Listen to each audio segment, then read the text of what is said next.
Hello, everybody, and welcome to our postgraduate alumni or about to be Alumni Insights panel. The session today is designed to help you discover if you would like to undertake a postgraduate course, and particularly at Newcastle University Business School. We are joined by three panel members today who will be able to give a range of advice and insight into what postgraduate study entails and why they chose to study at Newcastle University Business School.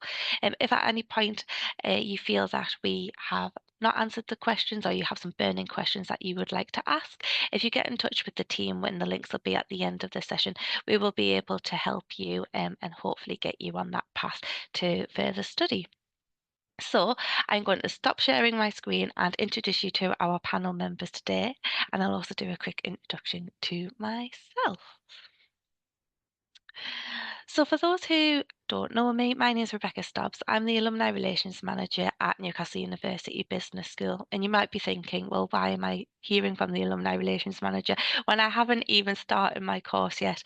I am very proud that I am able to stay connected with our alumni. So once you graduate, that's what you become, an alumni of Newcastle University. And our alumni are very generous and often speak about why they studied at Newcastle, what it means to them. But on the flip side, I'm also here to support the graduate community reach their career ambitions, so your journey at Newcastle doesn't end once you graduate. Fortunately for you, you'll be hearing from me for many years to come. So I'm joined today by two graduates of Newcastle University Business School and Tori, who is about to be a graduate of Newcastle University Business School. So she's just about to finish her course. So if I'm okay, I'm going to ask you all to introduce yourself and I'll just go along my screen as is. So can I introduce you to Elliot, who is a graduate of the business school? Hey there, my name's Elliot Fowler. I graduated EIS, Newcastle Business School, last year, and I'm currently still at Newcastle, but I'm at the School of Engineering now, doing my doctoral in mechanical engineering. Brilliant. Thank you, Elliot. It's lovely to have you join us. And Sam, can I ask you to introduce yourself, please? Yeah, of course. Cheers, Rebecca. So I graduated in 2023, studying accounting, finance, and investment, and I'm currently working for PwC, PricewaterhouseCoopers, in their risk advisory business with predominantly wholesale banking clients, so your corporate and your investment banking. Brilliant. Thank you, Sam. And Tori, would you mind just giving a quick introduction? You're on mute. I always do that. That's really helpful, isn't it? So hi, I'm Tori Robinson. I'm graduating, as Rebecca said, this year, and I'm studying my MSc in Sustainability Management, which I'm the first year to be doing that with the business school as well. Brilliant. Thank you, Tori. So we've got a range of backgrounds as well. So we've got somebody who's gone into the corporate world, Elliot, who has gone on to further study as a PhD, and Tori, who's about to embark on that career journey. But I'll let Tori talk about kind of her journey to this point because it's very interesting. So my first question to you all is, can you tell the students a bit about your career or academic journey and what motivated you to pursue a postgraduate study? And Sam, I'll start with you if that's okay. Yeah, of course. So I did a bit of a 180 when I finished my bachelor's. So I studied medicinal chemistry, finished the end of my 3 years and decided I didn't really want to be a scientist anymore. Always had an idea to potentially, as Rebecca said, move into that corporate world once I finished education. And then I always used the line at the time, I watched a few too many episodes of Suits, enjoyed that whole allure to it. And then that's what kind of pushed me to do sort of a businessy finance degree. And then throughout that sort of master's year, began to sort of navigate what kind of roles there were out in the corporate world, and then eventually landed on consulting at PwC. Brilliant. Thank you, Sam. Tori, can I hand over to you? What made you decide to pursue postgraduate study? Yeah, so I am actually a fully qualified geography teacher. I've spent the last 3 years teaching geography at a local school in Newcastle. Was always certain that I wanted to be around the kind of geography sustainability side of things, but I did my undergraduate degree during COVID, and I believe I missed out on quite a lot of opportunities because of that. And it was only through my teaching of A-level students and telling them about all they could do if they went to uni and studying geography and sustainability at uni that I realized that, yeah, I actually have a bit more to give. And I've missed out on all of that. So I made the really scary decision to quit my teaching job. And I was already based in Newcastle, as I mentioned. Newcastle Business School, of course, stood out and was straight away the easy choice for me. So chose to come back to uni, focusing more of my speciality on integrating that into the business world, really to make more of a difference is kind of the main driver behind that. And I haven't really looked back. It's been great. I'm now in the process of kind of integrating my past experience as a teacher.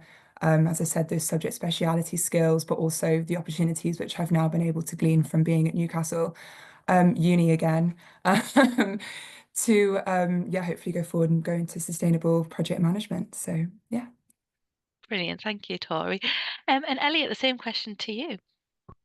So I started at Newcastle University back in 2017, and I was here for 5 years doing my undergraduate, and I came out with an MEng in mechanical engineering. And after that, I went to go and work in industry as a design engineer. But the pandemic really messed a lot of things up, and ended up leaving that job.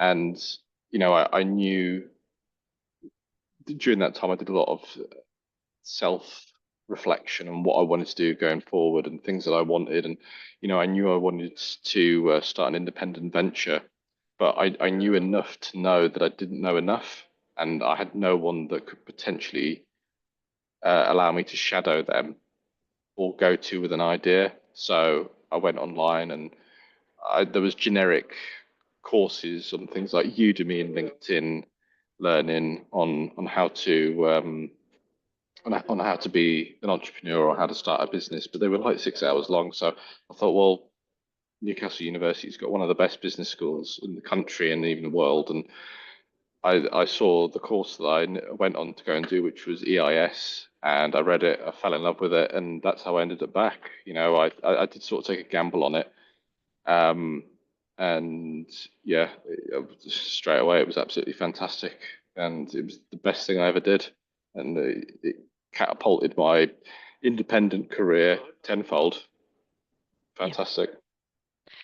Brilliant. Thank you, Elliot. And for the students who will be watching this and thinking, what's EIS? It's Entrepreneurship, Innovation and Sustainability. Did I get that right, Elliot? Perfect. And so Elliot was the first year of doing the course as well. So Tori and Elliot have probably had similar journeys of choosing a course at the business school, which is launching in its first year. So maybe testament to our marketing team of kind of getting you guys engaged in wanting to come back. You've all very well answered kind of why you chose Newcastle University Business School within that answer. If there was one standout thing about Newcastle University and what made you choose the business school for your postgraduate studies, what is that? Sam, I'll start with you again. Yeah, no worries. Well, I think there's a combination of quite a few different reasonings, I guess. Predominantly, it was the course itself.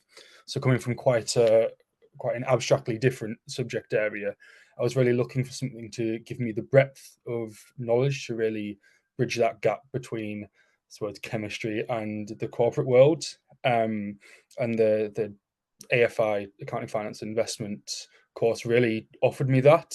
I think particularly the part around the dissertation was in fact a consultancy report, which really segued, especially into the job role that I do now, or really sort of the fundamentals that apply to that. Secondly, I think was just the city more than anything. I know that's very much look of the business school to be where it was, but originally from Newcastle, or the northeast, shall I say, and just really didn't want to leave. I think that culminated with the fact of how standout the course itself was. Really, it seemed like a no-brainer to me. Multitude of other things that kind of tied me into the city, whether that was sport, extracurriculars, which I'm sure we'll go on to. But if anything, it's the course, and I'd advise people to really just look for something that matters the most to them, and that really think will propel them after they finish the degree. I've done it now. I kept myself on mute. Thanks, Sam. Tori, is there anything that you would like to add about why you chose Newcastle? Yeah, really quite similar to Sam actually with regards to the breadth of the course really stood out. The minute that I knew I wanted to leave teaching and just explore what else sustainability could lead me into. And I came across the Sustainability Management Masters at Newcastle. I've literally in my time learned everything from sustainable finance and accounting to further understanding of the natural environment and the impact upon sustainability management. I've done modules in entrepreneurship, also doing creating a sustainable venture, digital transformation for social futures, considering AI. So I really feel like I possibly like kind of dip my toe into, yeah, I mean, yeah, so many different elements of sustainability, but also of the business world.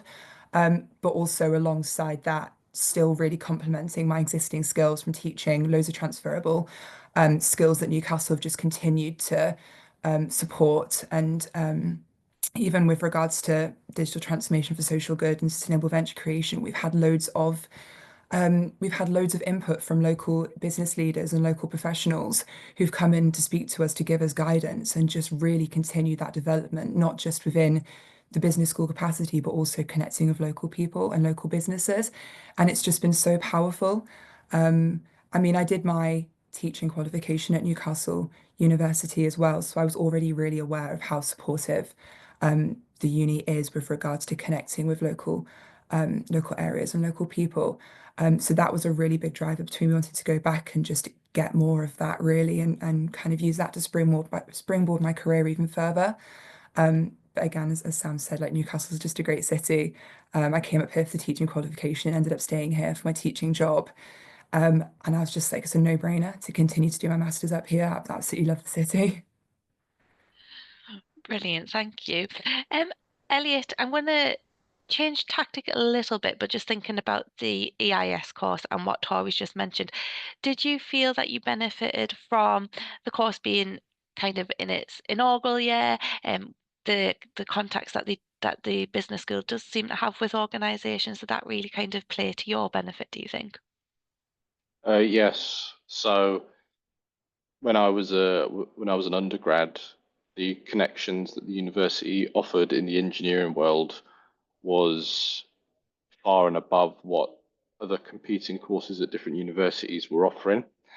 And when I did independent research on EIS before I started studying there, and the lecturers that were giving the course and the contacts that they had and the ventures that they were already part of and their credentials really highlighted to me that that is where I needed to be. So yes, it played a monumental role in my decision to come back. One thing I will add though is, believe it or not, I'm not a particularly academic person. I struggle with academia. And the support at Newcastle University with that was second to none. My brother went to a equally prestigious university, and the support was just not even close. And yeah, I owe a lot to Newcastle University in general for helping me reach the lofty heights that I have thus far, and that's why I'm still here now. So yeah, that definitely played a role. Brilliant, thank you, Elliot. This leads on quite nicely to my next question. I might come to you straight away, Elliot, for it. I think when obviously you undertake an undergraduate course, you've got that leap typically from secondary school to university. So there's that kind of change in learning and style that way. But I suppose there's also a jump in learning and what's expected of you from undergraduate to postgraduate. Elliot, how have you found that kind of change being? Did you think there was a lot of development for you? So there was definitely a change. It was definitely notable. I mean, EIS MSc is a postgraduate master's. My undergraduate was an undergraduate master's, so it was 4 years. It took me 5 years to do it. So for me, going from undergrad to grad wasn't challenging at all. I found it very, very straightforward. But the difference is it's more independent work.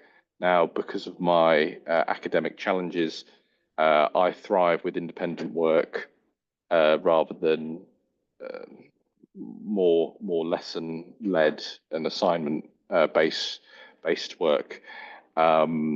It's very much you need to take a more proactive approach. You need to have regular contact with supervisors. You need to build a rapport with them. There are some supervisors that if you don't want to speak to them at all, they won't. And if you want to speak with them on a lot more regular basis, they will. And that's important to getting through it.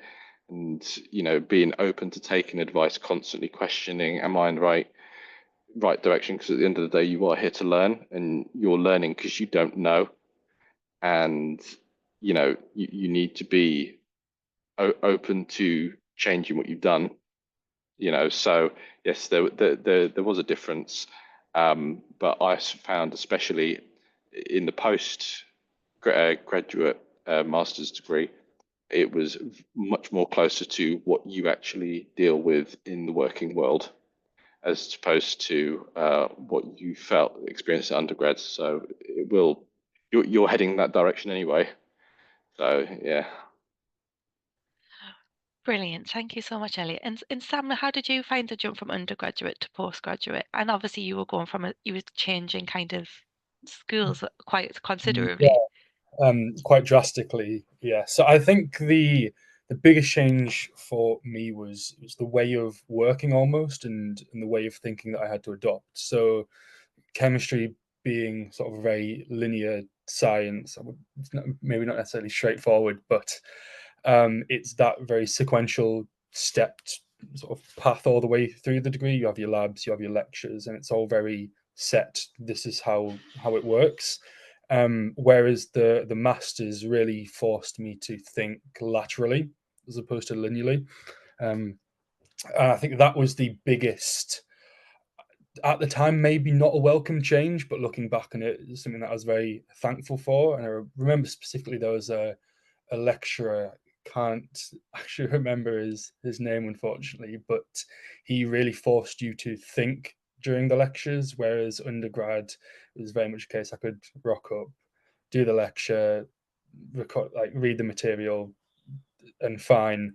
Whereas this, he was actively asking questions, and albeit slightly frustrating at the time, when you actually had to probably engage a little bit more than you used to during undergrad, especially when it got around to sort of exam season, and even looking back on it, it was an incredible sort of learning experience where you actually had to piece things together, truly understand the content, and come to your own conclusions.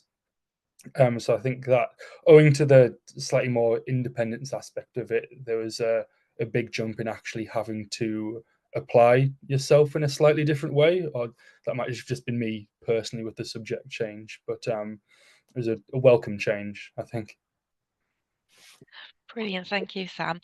And Tori, I suppose you were going back into academia after a short period of being kind of in education from the other kind of angle. How did you find returning to sustainability management from being a teacher?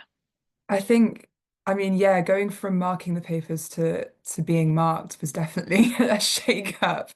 I mean, I think it helped me in some ways, but I mean, really similar to what Elliot and Sam have said, you're required in your masters to think much more critically and much more analytically, as to rather than just saying the how and the why. It's like, yeah, but really why? Like, why do you think that? And really kind of delving in much greater depth into the topic. I think in the undergrads, you can kind of just sit in the room, whether it be seminars or lectures, and you don't really have to actively get involved. You can kind of fade into the background a little bit, where no, if you wanna do well in your masters, like, you very much need to make sure that you're applying yourself, and yeah, using those critical analysis skills, which again you get as much as you put in, especially the case of the masters, and going then forward into professional work. I think it really sets you up well. for those skills. And it was, yeah, probably the biggest jump. As I said, strange from marking children doing that to then needing to be like, oh yeah, can actually need to do this myself. Brilliant, thank you, Tori. We do have quite a few students who are now graduates who do make that change, but I think, yeah, it's what you make of it and kind of going on board with that kind of new idea of learning, and I think it's really fabulous. Thinking about extracurricular opportunities at the school, be that accessing the career service, meeting new networks that you're then able to stay connected with on graduation, or local and national treks that we do. Did you participate in anything that you think this has really helped me and would recommend for students who are thinking about postgraduate study to maybe think about doing alongside their studies? Sam, I'll start with you. Yeah, of course. So my extracurriculars were fairly specific to me, and probably owed it to the fact that I did my undergrad at Newcastle, because I sort of followed through my masters on a sports scholarship. So I was president of the American Football Club, which took up quite a lot of my time from a society aspect. But equally, sort of outside of the university, I managed a bar more or less full time in the city centre as well. So between kind of the presidency, the job, and study, it was juggling quite a lot. But sort of removing the specificity of that, I think being in a society, having a job alongside studying, whether it's 10 hours a week, 1 hour a week, 30 hours a week, is absolutely critical, I think, for that transition after you've finished a master's, whether it's helping you build soft skills, people skills, or ultimately just showing that you have interests alongside studying.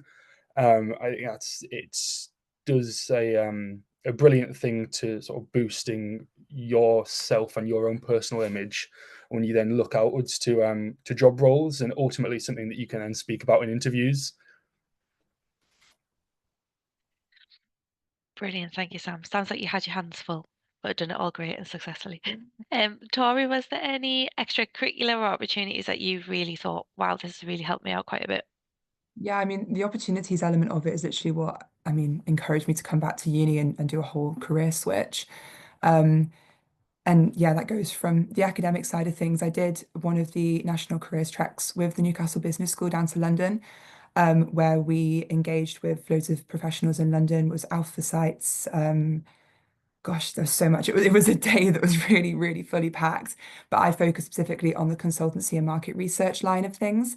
And it was just a day of networking, a day of seeing, yeah, huge international players across the industries. And it was amazing. And then towards the end, we had a networking event with, again, former alumni, just further getting our names out there, making connections, the importance of LinkedIn being made very, very apparent to me. Within the actual within the uni societies, I've been able to get so much more involved than I ever had during my undergrad, which actually wasn't at Newcastle. It was a very similar Russell group. But again, just the opportunities that I had available to me at Newcastle have just been above and beyond what I even expected, from the international connections and national connections, but even just through having a bit of fun. So I've been doing the modelling and the Fashion Society. I've also done a little bit of fell walking as well. And it's just, I've just been able to dip my toe into just a little bit of everything and just, yeah, kind of rediscover myself. Interesting. I want to try fell walking. I wonder if I could Well, get in again, there I and give think it a go. just like the joy of being like in Newcastle, there's just so much on your doorstep. I mean, of course, we've got the Lake District on the other side, but like there's Northumberland National Park, you've got the coast. If you want a bit of greenery, you've got Town Moor. Where I live, I'm what, 10-minute metro ride into the city centre. There's just a little bit of everything for you to get involved with. It really is just the best place to be. But again, I think going off of what Sam said as well there, just if you need a little bit kind of just of extra engagement, like I had a part-time job in my first semester demanding alongside the master's experience, but there's so much opportunity in Newcastle alongside your academic studies. It really does just encourage you and give you the best platform to get involved. Definitely. Thank you, Tori. Elliot, it might have all been covered, but do you have anything that you would like to add?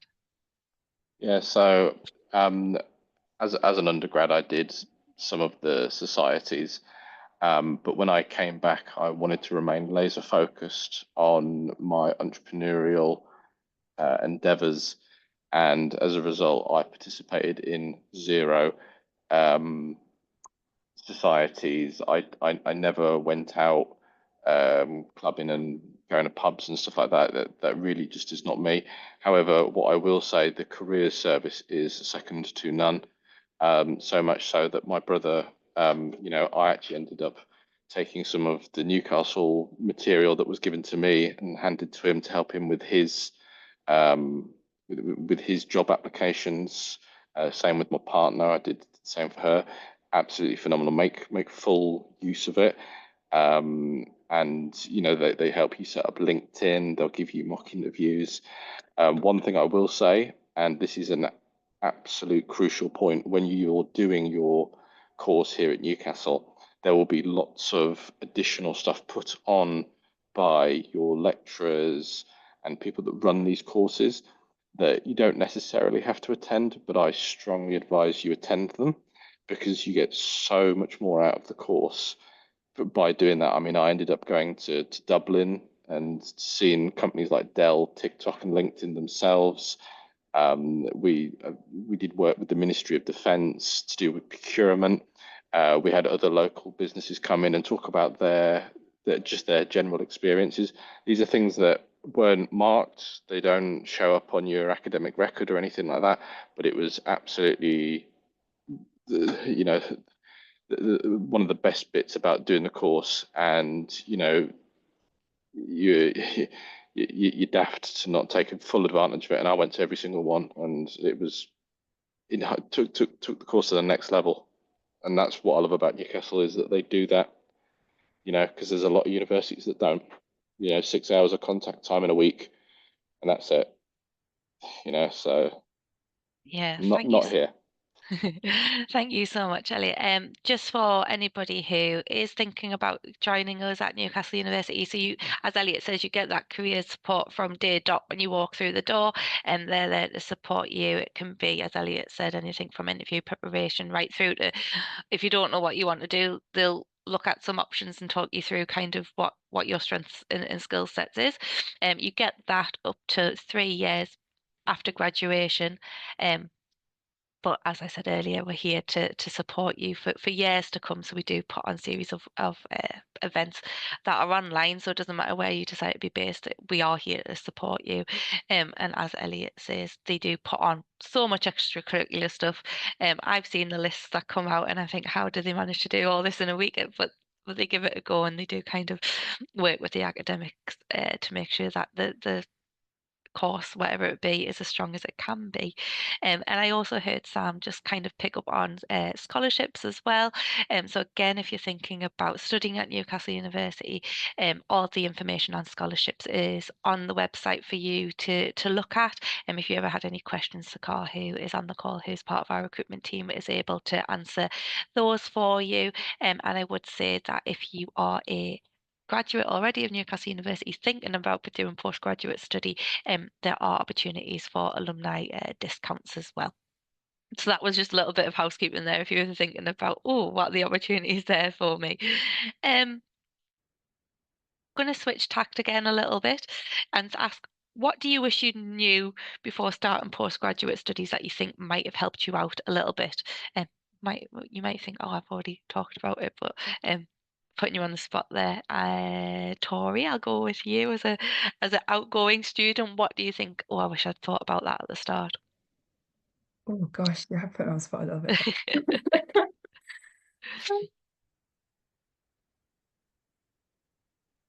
Suppose it's not so much what I wish I'd thought about, because I mean, the whole point of me coming back to Newcastle was the career switch. I think it kind of leans off of what Elliot mentioned before. I was really, really pleasantly surprised by just how supportive the careers team were. I mean, I did as I said, my teaching qualification at Newcastle, but that was quite different because of course I knew I was going to go into teaching. Um, but coming from that career switch and coming into Newcastle and just going, right, I don't know what I want to do. I don't have a job title in mind. I just know that I want to get into the business world through a sustainability element. As I've mentioned, I'm kind of narrowing that down into project management or consultancy lines. But it's the university careers team which have really helped me with that decision making and deciding where I want to go for engaging, as I mentioned, with the national tracks, sorry. But even just being able to book like one-on-one meetings or go to weekly drop-in sessions. Um, and the minute that I realized just how supportive that team were, I was just like, oh my gosh, like it just blew me away, and it's changed my direction, and it's supported me absolutely immensely. So yeah, not so much what I wish I'd considered, but a really pleasant thing that I discovered really quickly about Newcastle Business School.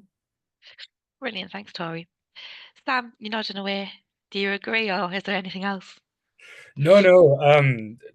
My point is very much coinciding with what Elliot said and Tori's point just there. I think for me, what I'd wish I'd known is exactly how much was going on. My time at the business school, I didn't really tap into many of the, I suppose, academic extracurriculars whatsoever. To be honest, I kind of just did it all on my own and sort of at one side. And I think definitely looking back and seeing how much was on offer, the amount of support that was there, and all the events going on, it definitely would have made my life slightly easier. Especially looking forward to that after university scope. So again, drawing on points that have already been said, utilize every single thing that's on offer because it's there for a reason, and it will definitely support and propel you into life after uni. Brilliant, thanks, Sam. Elliot, you've obviously completed your postgraduate studies and now you are doing a PhD. Was that always the plan, or has that kind of pivoted through doing the postgraduate course? If you'd have asked me when I graduated my undergrad that I would still be here in 2025, I would have said absolutely not, not a chance. That's no reflection on Newcastle University whatsoever. It's just that I didn't see my life going this way, but I did I dug deep and thought internally, honestly, what suits my personality, what suits me, and making a transition from a design engineer to a research engineer. It's certainly not the easiest work, but I don't thrive with a lot of people. I thrive in solitary confinement, but you know, could you just repeat the question again? It was just you obviously completed your Yeah, postgraduate studies, but now you've gone on to a PhD. Was yeah, that always the plan, yeah. or the postgraduate you think I could continue? So when I finished EIS and my ideas beforehand, I always knew that I did actually want to do a doctoral um, to prove that I could do it. As I said, I have astonishingly struggled with schooling. GCSE was a complete disaster. I just couldn't get the hang of it. It took me a very long time to read and write as well. And so when I finished EIS, I thought, right, well, I'm going to go back. I knew I was coming back to engineering. I've got my business idea, business plan that I'm doing with people outside of the university that can be running alongside of it. And then as my career, as I get older, starts to wind down, um, I'm gonna do a self-funded doctoral that I can apply to my own entrepreneurial work. So the research, it'd be 100% my copyright, and I can use it, I can capitalize it, move forward. And then I work on solid state batteries. So they're the next generation batteries that are going to be going in electric cars. And that when I saw that, I was overwhelmed. I thought, oh my God, that is it. And because prior to leaving my graduate job, um, I went down to London to the Hall of Energy, to read about, things like the steam engine and the Industrial Revolution and stuff like that, to sort of just think imagine I was back then. And obviously now, we're well past the Industrial Revolution, but we're part of the Green Revolution. And when I saw the battery work and the fact that there's commercial aspects for this work, this is another reason I got the position here, was because I had that business background. I was like, no, that's a part. I'm able to now be a little bit part of history going forward. Yep. I can say that I'm now part of that. So no, it wasn't the plan. I always say to people, don't have rigid goals for yourself going forward. It just doesn't work. Have a general perspective where to go. Always keep the opportunities open. And it comes back to what we were saying with the extracurricular stuff. Someone's got an hour meeting just to have a talk. It might be as dull as dishwater or have nothing to do with what you're. At the end, you might find that out. But often I've found, 99% of the stuff that I do don't really amount to nothing, but that 1% is just absolute gold dust, and it's just that's what's actually catapulted my career forward. So Yeah. Thank you so much, Elliot. So Sam, you've gone back into the corporate world. How did you find that the postgraduate study has supported your goals and ambitions? Yeah, so I think it goes back to that first point that I spoke about, really just about the way of thinking that it prepared me for. That's very much critical, analytical mindset that I think is not necessarily drilled down on as much as it probably should be at undergraduate level. But when you sort of make that transition to postgraduate study, that becomes a massive ethos, I thought. And I think whereas potential subject matters might not be directly applicable, so the postgraduate course to the work that I do now, it was very much those soft line skills that I built up during the course of my degree, which really benefited me the most, both in the first 6 months of, say, starting my career in the corporate world, and even now. I think it really gave me that first couple of steps forward to be able to thrive in the job role that I was in, and I've basically just gone from there. Brilliant, thank you so much. Tori, you are probably thinking about your next steps and what they will be and what they will look like. Is the goal very much the same now as when you started, or has it changed ever so slightly? My goal has chopped and changed as every single opportunity has come up, and I've gone, oh, I want to do that. Oh, no, actually, I want to do this. Oh, wait, no, but there's another opportunity. Maybe I should give that a go. Um, I've just had so many, yeah, opportunities present themselves that I just had never imagined were out there. I've had an opportunity to go and do a study abroad, which I've actually in the process of declining because I really want to stay in the Northeast. And I suppose from having a job previously, I'm kind of fed up of being a student now. I want to get a job and I want to get into the workplace. And there's absolutely no way that I could have made that transition without doing this master's from teaching. It's just equipped me with so many more practical skills. I mean, a lot of my soft skills and subject speciality from my previous experience still very much crucial. But the application into the corporate world that the Masters has given me is just so valuable, and something which I have had a few interviews already that I can just talk about no end. And I just feel so empowered by it.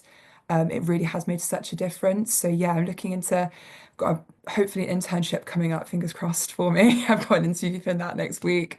But yeah, actively looking for jobs in the northeast of England right now. Because yeah, I don't want to go anywhere else. I know, I feel like once you end up in the northeast, it's very hard sometimes to get out. And I am from the northeast, so I'm going to say let's stay here forever, everybody.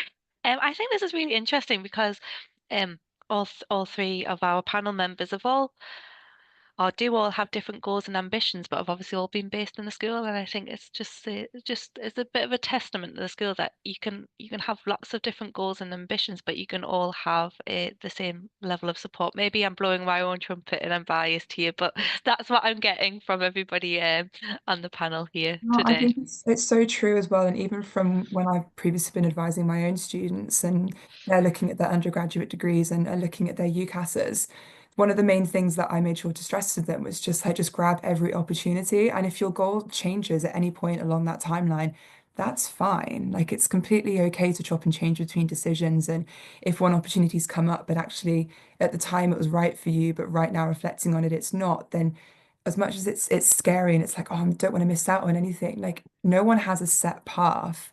I literally champion that so much. Like I never thought I was going to do a master's. I thought that was me being a teacher, and I thought that was me sorted. Um, but just grabbing that opportunity and just seeing and taking the risk of, oh, where could this lead me? It has completely changed my life. And whilst I don't yet have a job lined up for September, I am really empowered and I'm really hopeful. And I'm confident that I can get that. I know I'm very confident for you as well, Tori. Um, so I'm going to leave it there because I think anybody listening to this back's got 45 minutes of great advice and intel. So thank you so much, Elliot, Sam, and Tori, for joining us today. It's been really great to connect, really insightful. And like I said at the beginning of the call, if you are uh, still got questions or thinking about further study, there's lots of ways that you can get in touch with us. So let's see if I can share my screen again with the final bit of information. And then if I go next, will it work? Whoever knows with technology. There we go. So if you are still considering postgraduate study, if you scan the QR code on the screen now, that'll take you to all of the courses that are at Newcastle University Business School. And within that, it gives the course outlines, your module leaders, and the content within that. And if you go on the website, you can also find out about all the kind of extracurricular stuff that the panel have been talking about in terms of the careers service, connecting with the business partnerships team, which then puts you in touch with organisations and organises the guest lectures, so everything that everybody's been talked about. If you are thinking about postgraduate and still have some questions, we have a dedicated team, which is Sakar, who's been joining us on the call, and some of her colleagues. And you can contact them via email at nubs.recruitment@newcastle.ac.uk.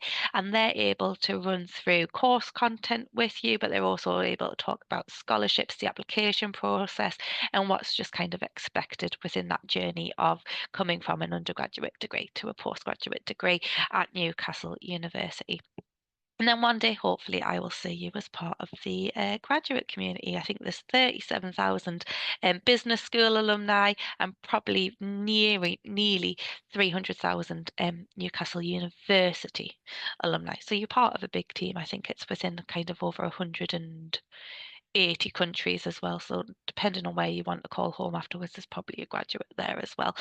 So brilliant. Thank you so much all for joining. And I hope you found this service on demand useful as well. Thank you. Wonderful. I think we can stop recording. So